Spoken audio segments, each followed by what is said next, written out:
Howdy folks, this is Dana Ernst, Flagstaff, Arizona. This is my bike check video for a fierce green ride.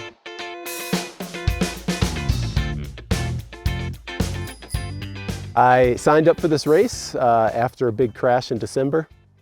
I fell on the easiest trail in town and broke my collarbone, tore all the ligaments in my shoulder, dislocated my left pinky, and I figured this would be a great event for me to get back on the horse and have at it. So it's been a little over 9 months since that accident. This will be my first race back. A Fierce Green Ride is put on by Forest Redarian. This is the first year of the race. It's roughly 400 miles of mostly gravel roads in the White Mountains of Arizona. I have no idea how long it's going to take me to finish, but I'm sort of going into it with a pretty open mind and open heart. I think anywhere between 40 and 50 hours is probably pretty reasonable, depending how much I sleep. I'm going to bring a pretty light sleep kit, but I'm going to just sort of wing it and see how things go with sleeping. This is my trusty Binary SSP. Unfortunately, Binary Bicycles is not selling the SSP anymore, but I've been in love with this thing ever since I test rode it. I think I probably have 25,000 miles on this bike at this point. It's kind of a Frankenstein of various bits and bobs and parts, but I love it a lot. I am currently running a SRAM Axis Eagle. I've got an absolute black oval on the front, which is roughly equivalent to a 36 chainring. I'm running 165 millimeter carbon SRAM cranks. I've got the expensive and fancy SRAM Eagle rainbow colored thing. I have the very embarrassing large pulleys from Kogel attached to my Axis derailleur. For my wheels, I am running Reserve 30 rims, which I've been pretty darn happy with. I haven't ever broken any spokes. I probably have 10,000 miles on these wheels maybe at this point, I'm not sure. And I'm running the new Continental Dub Natals in the 2.2 width. I have on my front a custom dispersed bag made by Andrew and Katie for my Aero bars, and this thing has been freaking awesome so far. I've had it for about a couple weeks. It's got a mesh pocket on top for sticking trash into. Unfortunately, my phone doesn't quite fit there, which would be kind of a handy little spot. And I've got pockets on the side for trash and food and such. I'll unpack this in a little bit and show you what's inside, but this is essentially warm clothes and sort of back up various bits and bobs. For my Aero bars, I'm sort of running a mix of Redshift Aero bars with profile designs, bracket and pads attached to a Fred bar. And for my light, I've got a glowworm. In a little bit I'll show you what battery it's attached to, but this runs on any battery that you want. And I've got shifters on the front. These are the SRAM blips, maybe that's what they're called, for shifting. I am running a new Coros Dura. So far so good. Haven't charged it yet. I'm still figuring it out. There's a few little things. Every time I push a button, something unexpected happens, but I'm getting used to it. I'm looking forward to the battery life. And I like that it's bare bones. Garmin's just got too many bells and whistles, and I always turn all of them off. For my handlebars, I'm running SQ Labs Flex 30. For grips, I'm running Wolf Tooth lock-on fat paws. I've got inner bar ends by Spear Grips, which I'm very much in love with. And for brakes, I've got some ancient SRAM guides. They don't even match the brakes that I have. One of them's an RS. One of them's an RSC. This bike check is supported by Rogue Panda Designs. They make badass bikepacking bags, hip packs, and all the essentials you need for adventure on two wheels. I've got their Blue Ridge handlebar harness on my bike, and I love it. It's rock solid. There's no bounce and no rattle, even when I'm loaded down on rough trails like the Colorado Trail and Arizona trails. It's designed to fit any handlebar diameter, so I can swap it between my 35 millimeter mountain bike bars and my 31.8 millimeter gravel bike bars without any problems. And with no head tube attachment, there's no extra rub or frame wear that I have to worry about. It's ultralight, tough, and the brackets are even CNC machined right here in Flagstaff, Arizona.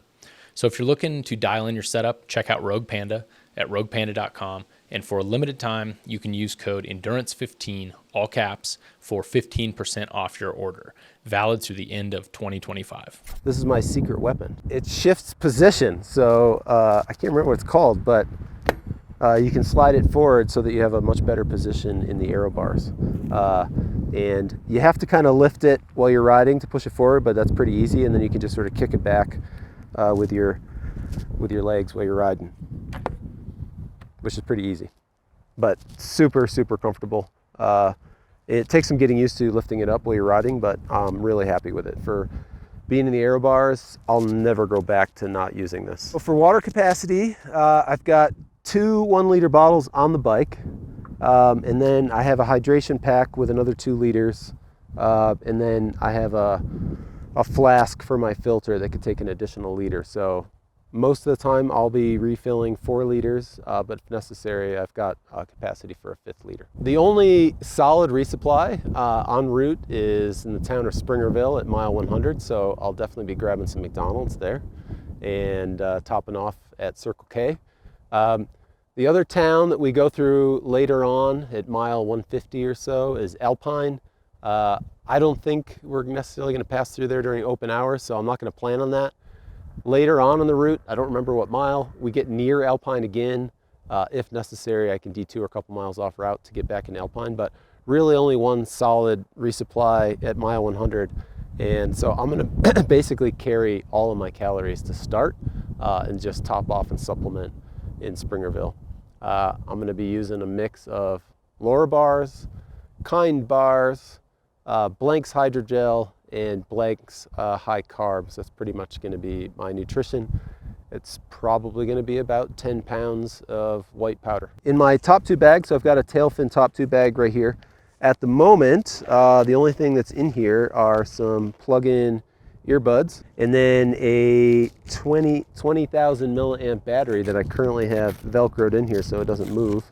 And this is plugged into my light up front, but I also have a port for charging my phone or my Dura if that ever came to be, but I don't think it will. So normally I bring 2 batteries because I like to have redundancy and as a backup, but this thing's pretty darn light. It's lighter than carrying 2 of the older Nightcore NB 10,000. So that's going to be filled with food, mostly bars.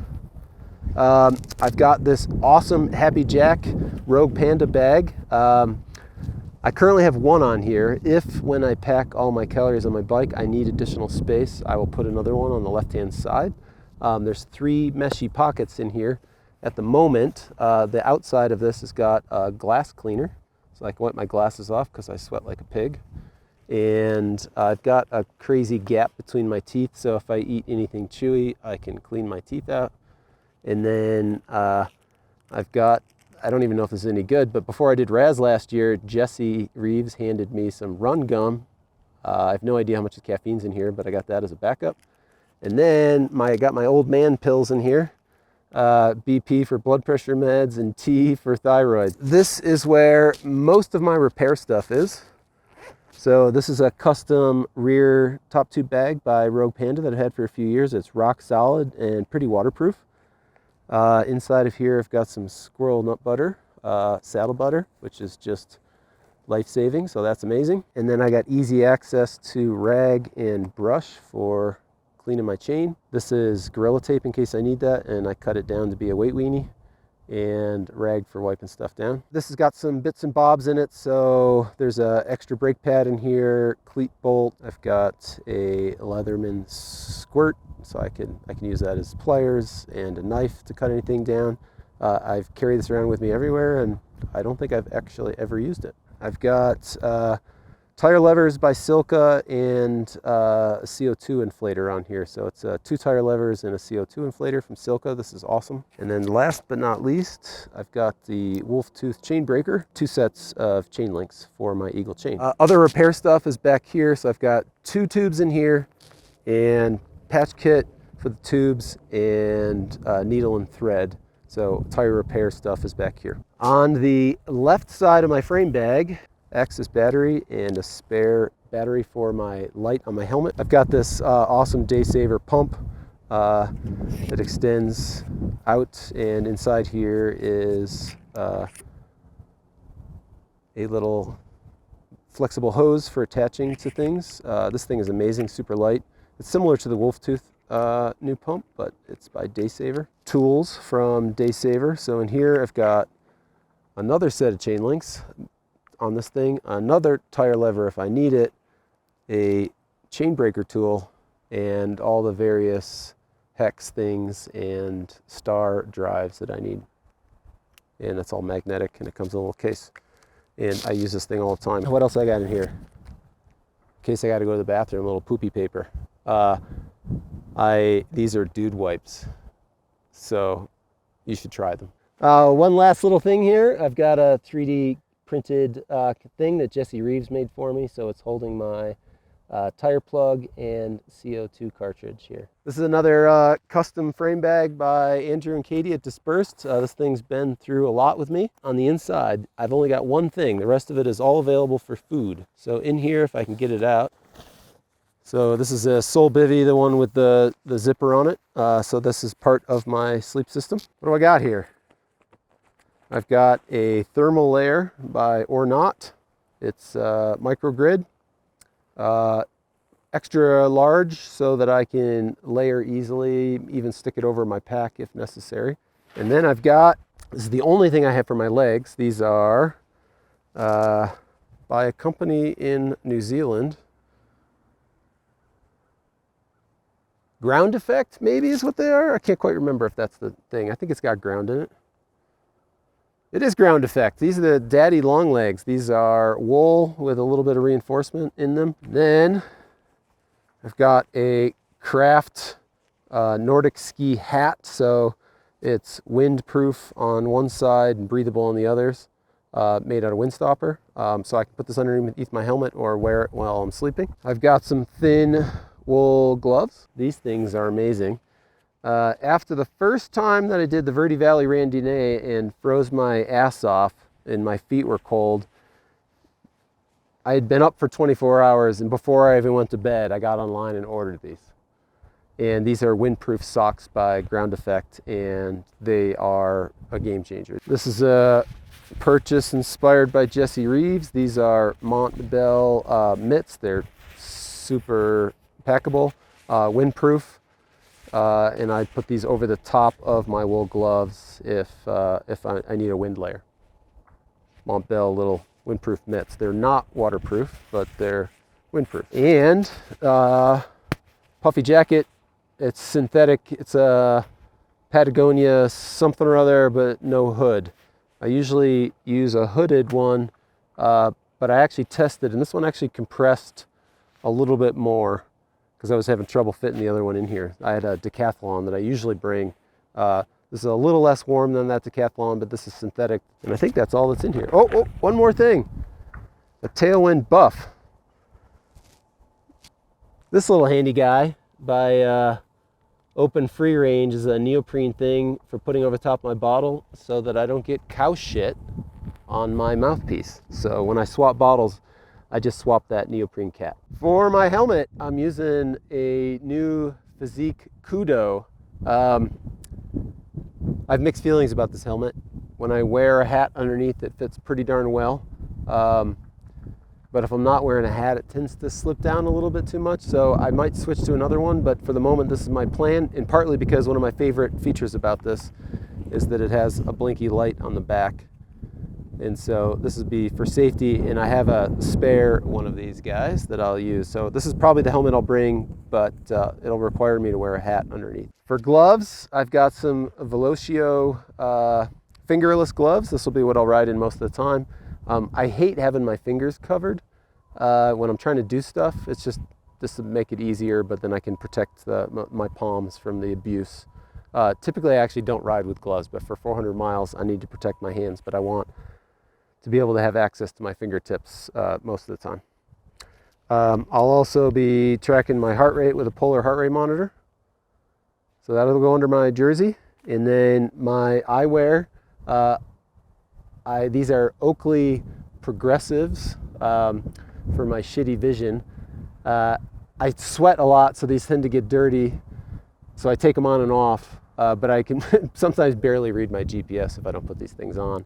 But for reading, I've got the lower half, and then for sort of looking out ahead, I've got the upper half for the progressives, and they're also transitioned so they can get dark in the sun like they are right now. So despite the fact that this is 400 miles of gravel, I'm riding my hardtail mountain bike for a few reasons.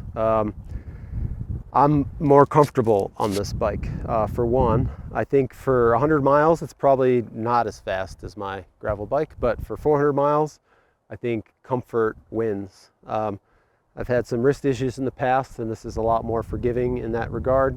And I think the suspension, you know, after a couple hundred miles is gonna pay off for me, and I don't have suspension on my gravel bike.